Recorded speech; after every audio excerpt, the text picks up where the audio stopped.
বিপ্লব ইমোশনের বিষয় নয়। মাননীয় স্পিকার, জুলাই একটা রিয়াল বাস্তবতার বিষয়।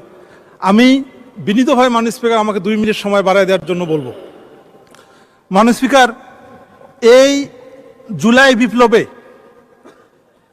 আমাদের যে সংসদ গঠিত হয়েছে, এই সংসদ নর্মাল কোনো সংসদ না। মাননীয় স্পিকার, এখানে 3 জন এমন সংসদ সদস্য আছেন যারা ফাঁসির সেল থেকে এসে এমপি হয়েছেন, 2 জন এমন সংসদ সদস্য আছেন যারা আয়নাঘর থেকে এসে এমপি হয়েছেন। আমাদের মাননীয় সংসদ সদস্য লুনা ভাবি আছেন, তিনি তার স্বামীর এখনও ফিলিংস নিয়ে এখানে সংসদ সদস্য হয়েছেন।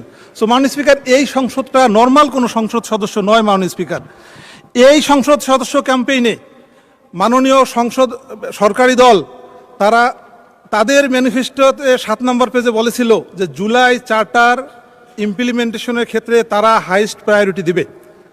মাননীয় স্বরাষ্ট্রমন্ত্রী